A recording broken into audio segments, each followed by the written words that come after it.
Felicitations! It is me, Felicia Day, and this is my podcast. Welcome to almost February, which is the shortest month of the year, and it always feels like, oh, it's over.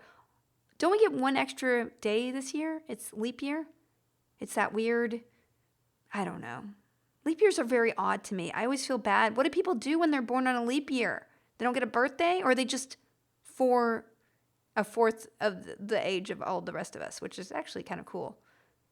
That would be creepy because you'd always have to be carded until you were really old. Anyway, welcome to my podcast, guys. I'm a week late. Last week I had a really terrible cold. So, pro tip as a parent, don't ever let your child into a ball pit because they are literally petri dishes for infection.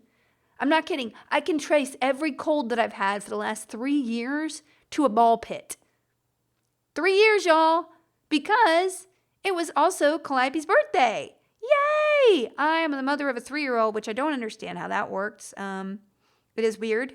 She turned into a real person the last couple months. She has opinions. She's kind of a little jerk.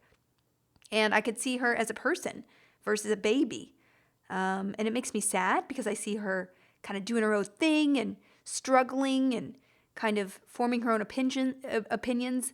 I'm sure loyal listeners to my podcast will remember that I was super, super, super careful to do all gender neutral stuff early on. Everything's green and a little bit of lavender, mostly green and blues and everywhere. And now I think I actually self-fulfilled the prophecy that she's obsessed with pink and black and white. She will not wear anything with even a touch of red on it or blue on it or green on it. It is so irritating. I love it. But really, it's very fun because she's very interactive. She's really taking everything in. And what really is most heartening is she's like, I get upset when you don't do things I want. And she's very self-aware of her own emotions, which I'm like, wow, you're not even 3 or you're just barely 3.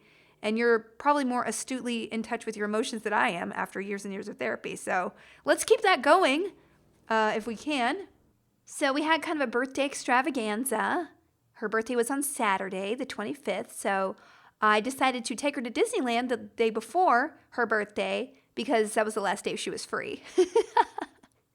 And my best friend, Ryan Koppel, his birthday is on the 24th. In fact, I'm going to give you a couple of stories, personal stories here. My friend Ryan, who I've known forever, he ran Geek and Sundry for many years, head of production, then he ran the company for a while.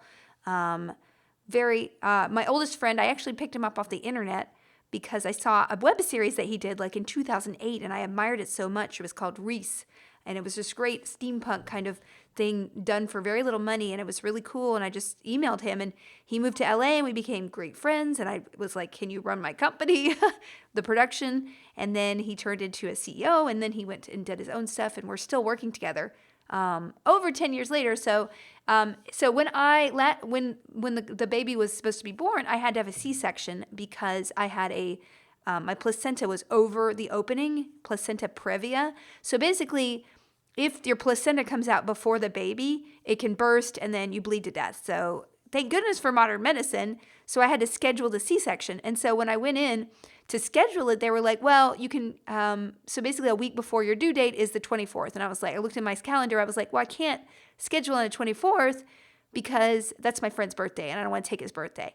So I scheduled her a day later, which is ironic because we actually just decided to combine birthdays this year. So we went to Disneyland and I do not like Disneyland. I'm not a big Disney fanatic. I mean, I'm not like anti-Disney. I mean, in some ways I'm anti-Disney in that I don't, the more modern Disney stuff I really like the Pixar stuff, of course, Mulan and Moana and stuff like that.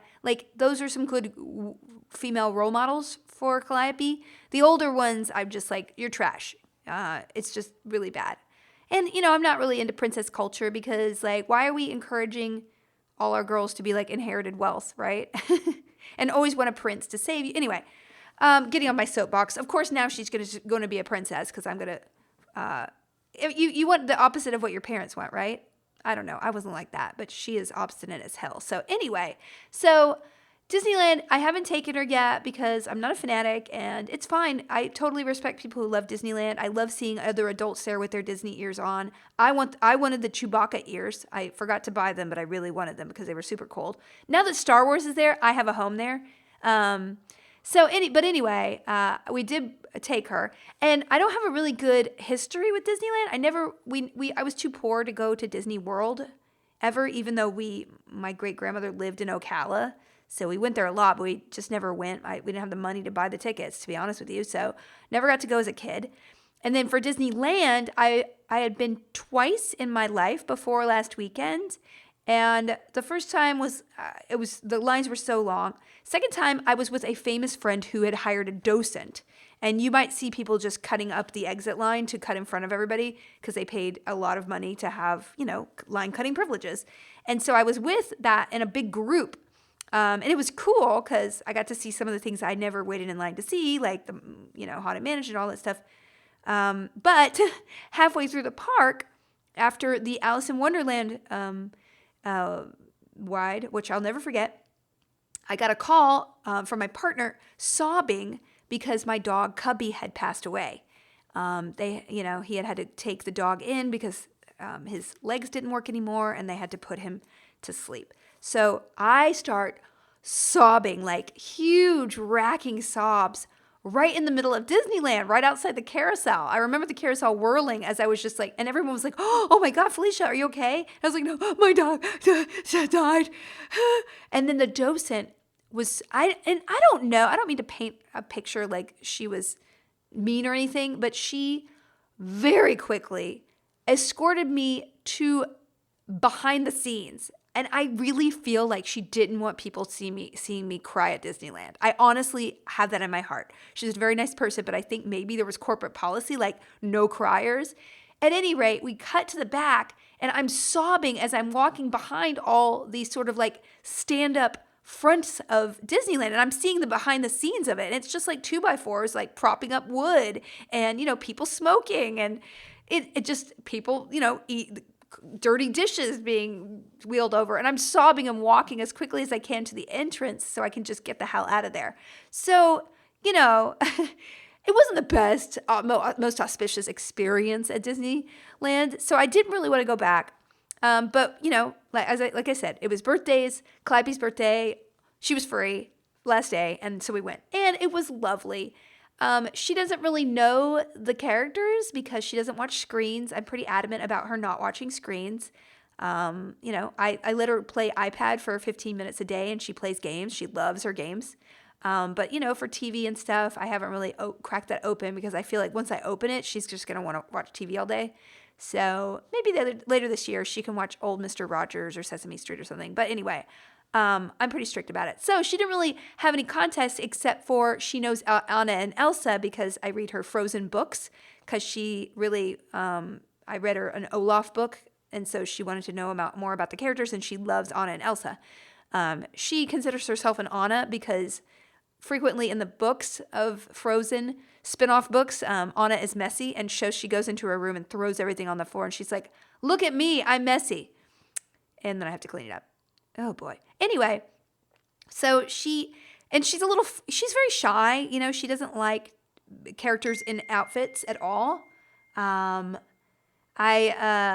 It's something like she just is very standoffish. She likes to absorb things, and then she gets a little more comfortable.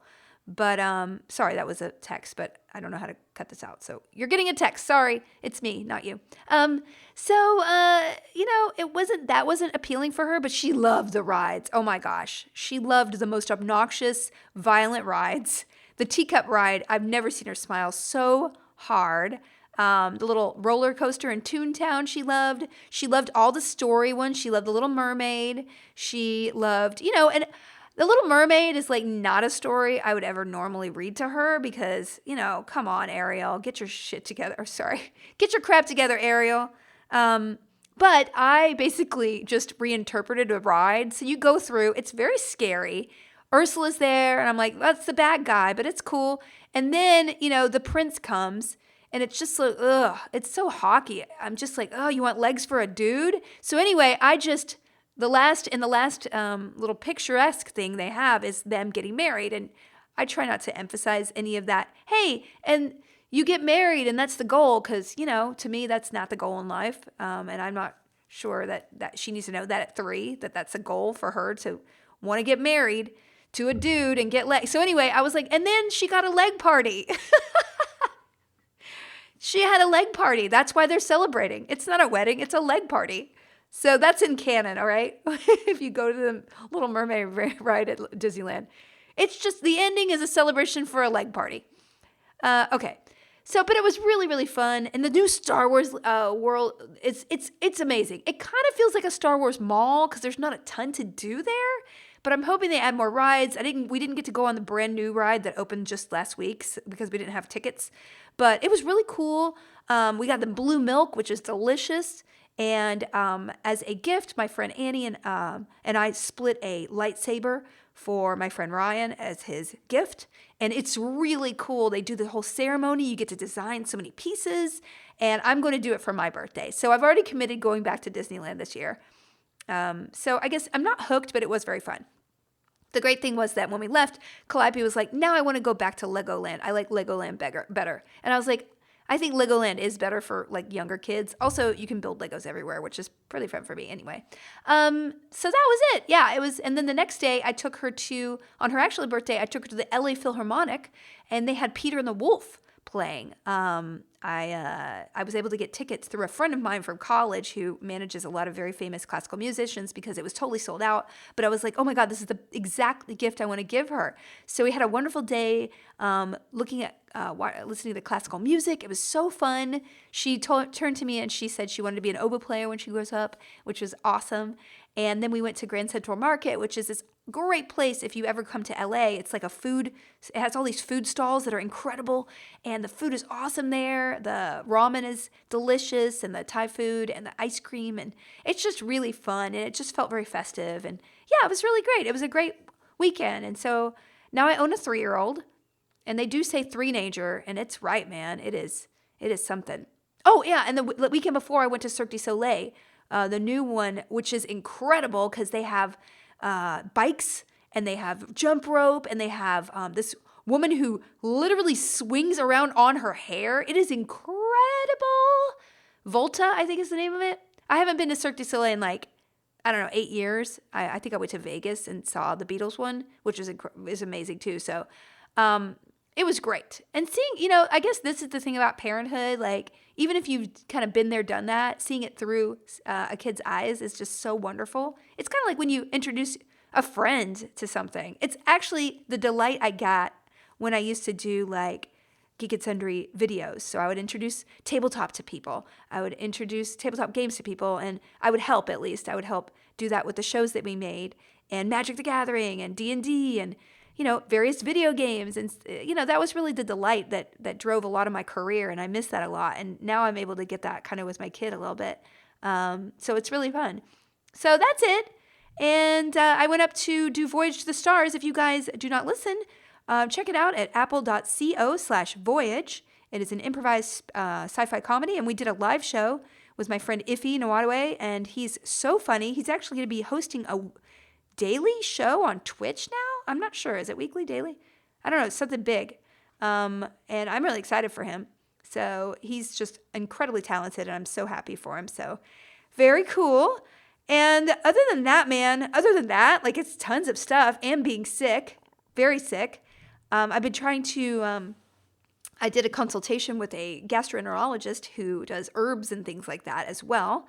Because, I wanted to try some alternative medicine, but I wanted an accredited physician to give it to me rather than just a lady not a lady, but just anybody who's like, I do herbs.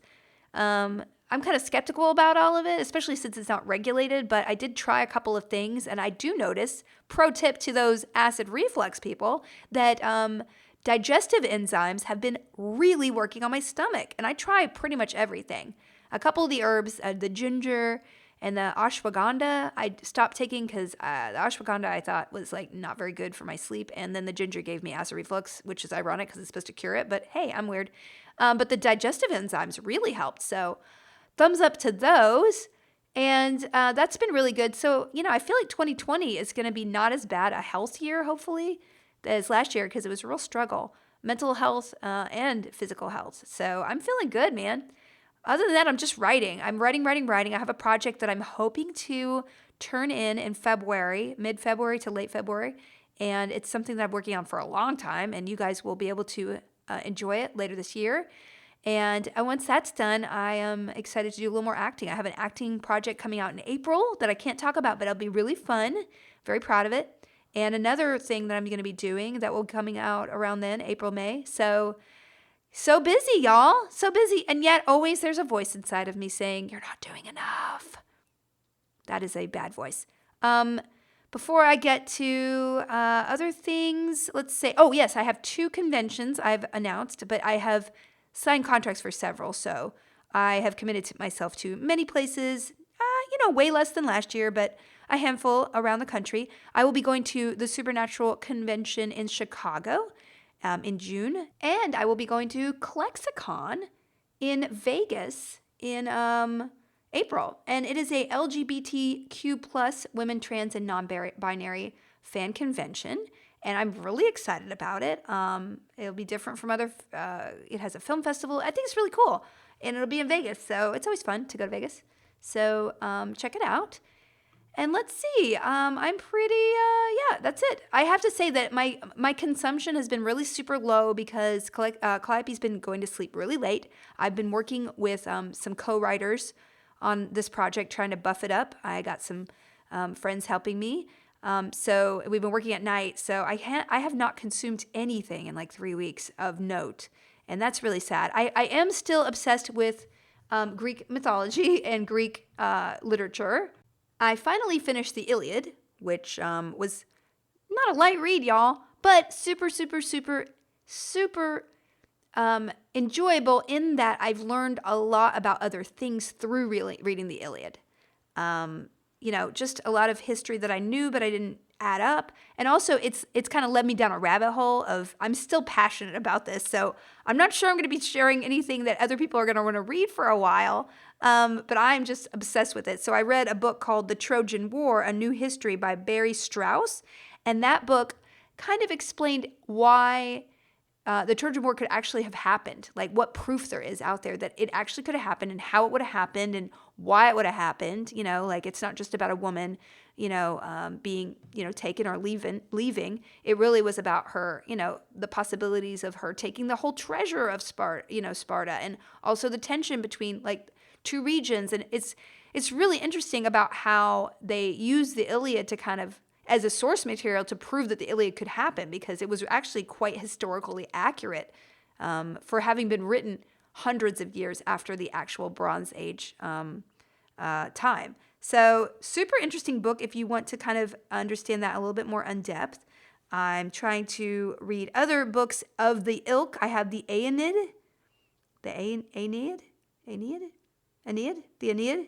Oh, the Aeneid. It's the Aeneid. I'm so embarrassed. Do you ever do that thing where you have a word that you have never said out loud, but you've read it a lot, so you kind of think you know it, but when it comes out of your mouth, it doesn't happen? That's what's happening to me right now. Blee.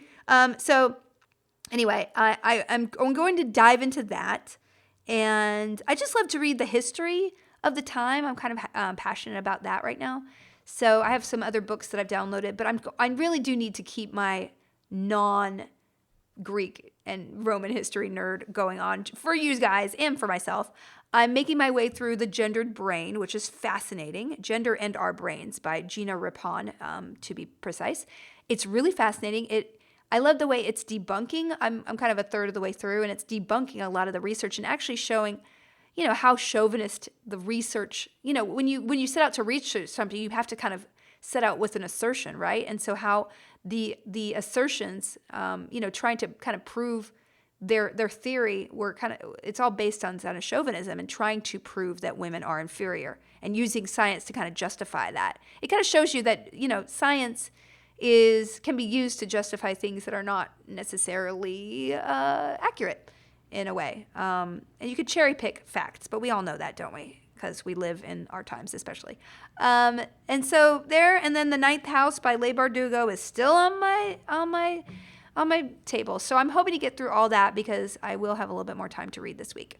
Okay, I'm going to do some questions. It's been 3 weeks, so we got a lot of... Thank you guys for sending in some questions. I actually have a lot to choose from this week, and I'm going to plow through a bunch. And thank you for that. Let's see. First of all, NC Laugh Riot. Also, leave me a question on Twitter. So just go #felicitations. Leave a hashtag felicitations, and Sean Sandalooky Look, my podcast moderator, will vacuum them up, slurp them up, and output them into my face. So anyway, NC Laugh Riot asks, are your feet ticklish? All right, that one's... I don't know if that's creepy. I don't know if that's a joke. They aren't ticklish. But I don't know if I wanted to tell you that because I'm not sure I want you to have that knowledge. All right. Ben Greatore. Greatorex. Ben. The only podcasts I listen to are yours and Michael Rosenbaum's, so I just wondered whether you would ever consider going on his if you were invited to do so. I've done it. Search it. I've been on it. There you go. Next. Carl Next asks, serious question this time. What is your favorite charity and why? Carl, this is a really good question. Thank you for asking. I can't say that I have a number one charity. I give to a lot of charities consistently. I guess the ones that I always give to every year are, we have Children's Incorporated is a very important one because if you subscribe to me on Twitch, it's just a one-time charge, and I donate almost all that money to charity every year. And we sponsor a girl who's in Africa, and we have for the last 3 years, I think, and Margaret. So we sponsor Margaret, and every year I donate extra, we sponsor her for a year to get her books and clothing and things that she needs for school. And then I always give her an extra, bonus for Christmas gifts and all that stuff. So that's really important to me because I feel like I'm going to be consistent for this kid and show up, and the community shows up for her and, help somebody, get a leg up in the world. So I think that's pretty important to me. And, all the charities that I give to, I've tried to research very well and make sure that, most of the money goes to the actual receivee. I also love the Sheldrick Wildlife Trust, which is a really cool African wildlife refuge that does amazing work. And I just love being updated on what's going on over there. It seems like their funds are really put to good use. I also donate to the Rainforest Alliance because that is a charity that helps support the rainforests. And as far as people go, I always donate to the Lupus Foundation because one of my best friends has lupus. I did a charity fundraiser for her several years ago to launch the Geek and Sundry Twitch, and we raised almost $150,000. It's just something that I try to keep in my heart, and I have her in my heart, so I want to keep that on the top of my mind. And then the last one I always give to, I give to Planned Parenthood and ACLU and a lot of other things like that. But the last one I always give to is our military kids, and that is a charity that helps kids of military members who are deployed overseas get lessons. So it helps them go to soccer and take dance classes and music classes and things like that. And this one, I don't know, there's something personal about it because I remember being a kid in the military, moving around a lot, not knowing if your dad was going to get sent overseas. I was very lucky. My dad was never stationed in a war zone. He was in Germany for a little bit, but other than that, but you always kind of have that in your mind when you're on a military base.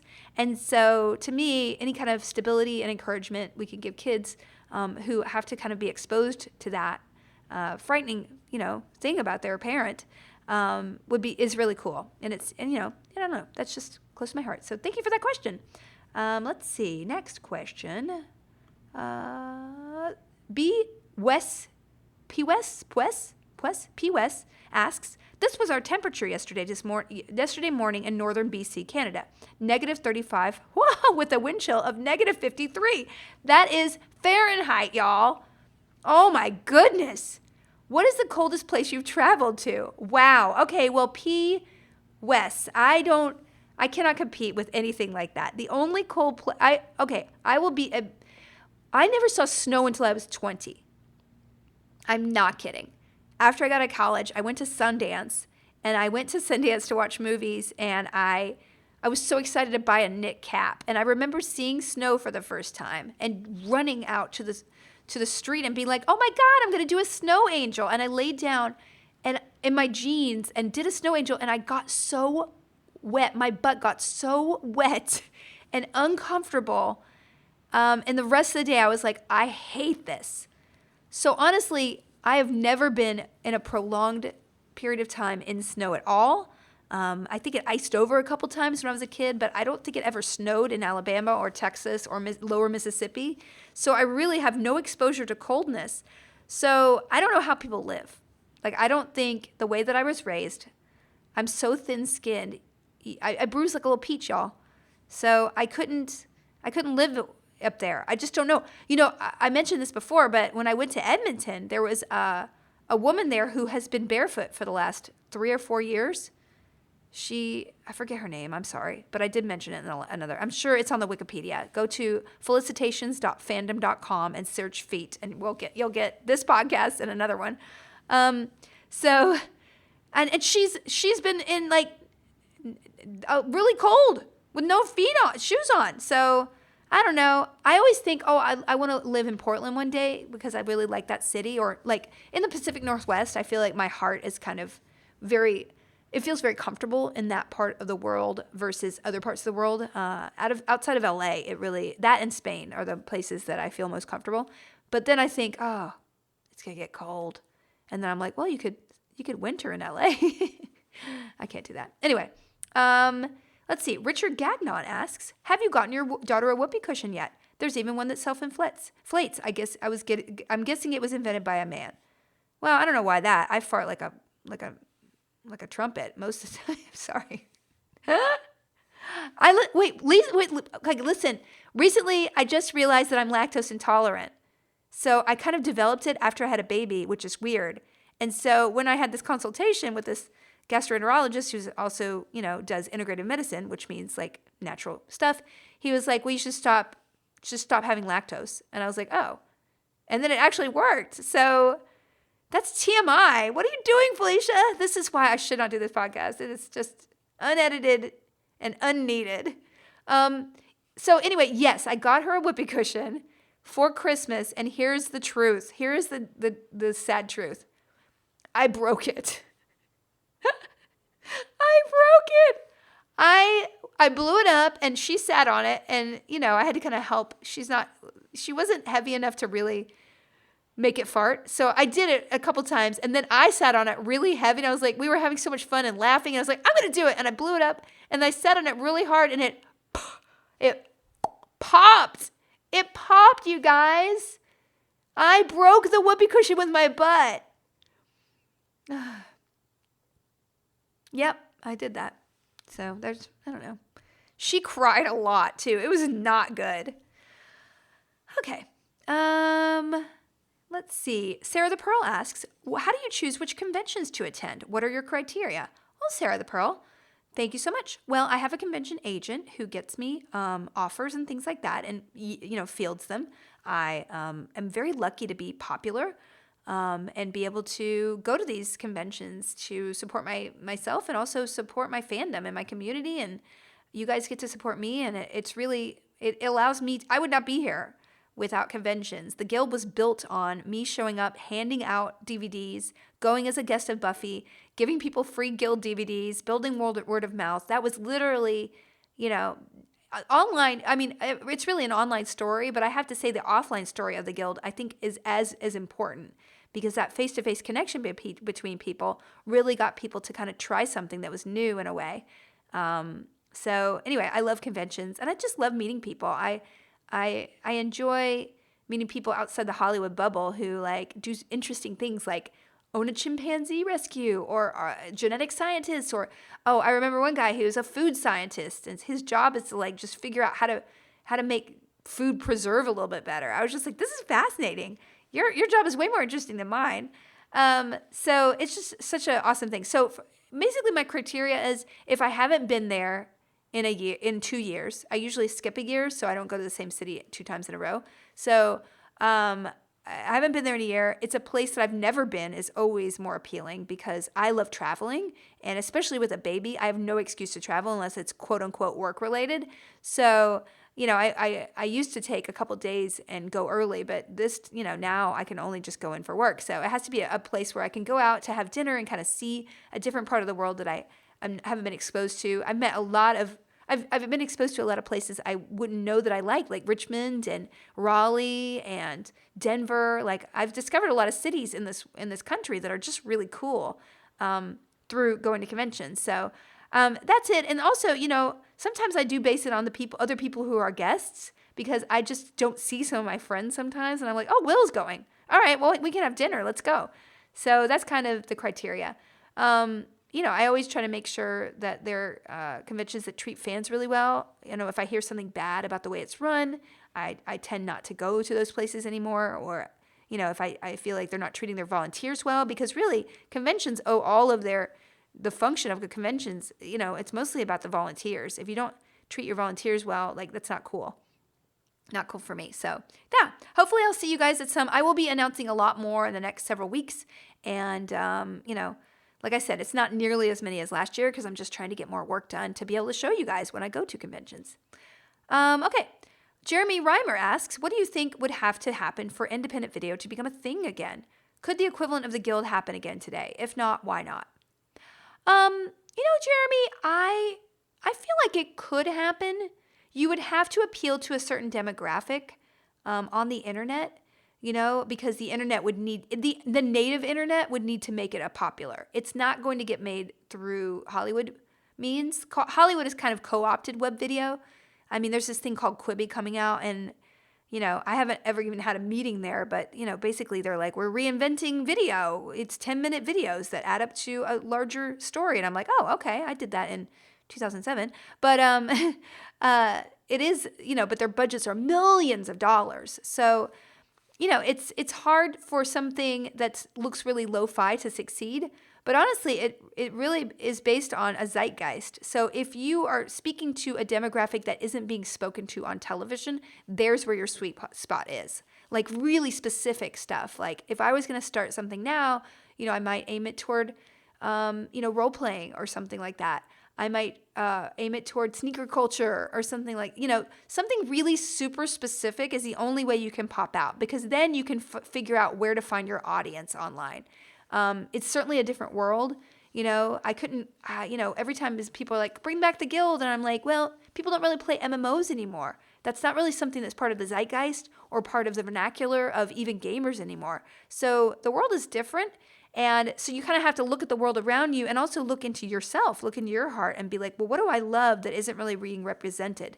And, I'm not saying it's not easy to do video well, especially on a low budget. But if you're funny or compelling and you're telling a story or showing characters that aren't being represented on the screen, which they are, there is not a gamut of it's not, there's a lot of content out there, but everything isn't being told. I think you have the ability to break out and at least get some attention to your work. And at the end of the day, this is what I've been telling myself, and I finally kind of wrapped my head around it.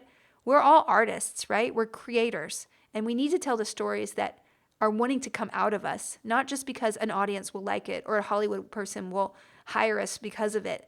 We need to tell stories because we're the only people who can tell those stories on this earth, right? And so those are the important things you need to get out of you. So if you make something and only 100 people see it, you made something.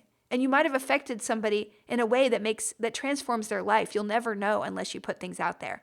So I don't think the web video industry is going to make a comeback because it was really kind of a no man's land at the time.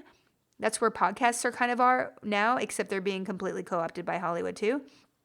I do think that it is an opportunity, and a lot of people got discovered when innovation happens. So I would look to the next platform, whatever's like rising, and that kind of is contingent upon technology advancing too. So we might be in a little bit of a lull, but just tell your stories however you need to tell them, and you'll be a better person and artist just having made something. Okay, last question. Brandon Barney asks, how do I get over the feeling of absolute existential dread that just seems so all-consuming? At some point, you made the choice to have a kid, which means you must on some level have hope. So you know how. Well, Brandon, that's a good question. I've had struggle with a lot of issues that you're talking about. And a lot of that, I think, was tied to some mental illness that I had. I think I had some physiological things that were happening that really threw my brain chemistry off, after having a baby especially. And I certainly struggled with panic attacks and feelings of dread and disaster, and I had to be really proactive in getting help for all of that. I've been, like I said, I found a new therapist, and I've been working on that for months and months and months. And I felt like I've made a lot of breakthroughs that have helped me. Those weighted kind of punching bags where if you punch it, it comes back to you because it has a weight in the bottom of it. That's what I feel like I am now, versus before I had no weight in the bottom. So if something punched me, like it was a setback or something in the news really depressed me about the life in general, and it punched me, I would just fly away like a balloon. And I would be, it would take several days to kind of get back into a mental state of being solid and believing in myself, and even just the where I am in the world and the world itself. But now I feel like, having worked on myself and really gotten my physical body and, my mental health in order, I feel like now, yeah, I'm going to get punched. We're always going to get punched, but we have to find that weight that keeps us on the ground and keeps us bouncing back up again. And a lot of that has been really focusing on the things that I control, focusing on the people who mean something to me, who'll show up no matter, how successful or fancy I am. Focusing on the things that ground me as a creator, that make me feel like, yeah, I'm doing something that I'm meant to do and only I can say right now, versus like trying to look to other people to kind of validate me. That's been a big help. I think writing Embrace Your Weird was such an amazing process for me, because I worked through so many issues that really have kept me down and kept me on that sort of path of being, I always think about at the edge, the precipice of really maybe plunging into a pool of depression. I might be having a really great moment, and that might pop up again in my life, I'm sure. But my resilience, I know I have if I fall in there, I know I have a bungee cord to pull me out now, a little bit stronger, at least in my heart. And I urge you that if you're feeling this all the time, then you just have to you have to look inside yourself and outside to do the work to maybe ground yourself a little bit better. So I would suggest seeing a therapist. I would also suggest exploring yourself creatively, as a person. Find something that grounds you. Being a parent, of course, has grounded me, because she's the most important thing. She'll love me no matter what. And I say in my book that, you have to have that person on your side. And if you don't have that person in your side, now you know your job, right? If we know we can affect change in our own lives, that's when we really, really can get our feet planted in the ground, and weather all the stuff that is going to punch us. Also, I know that I've kind of reached this fascination for ancient history a lot, and I only listen to kind of history podcasts, and the older the better, because it kind of gives you a scope that even as bad as you feel like it is now, it's always been worse in the past, and it always has. Life keeps going, and civilizations keep going. And we live so much better than anybody in existence, honestly.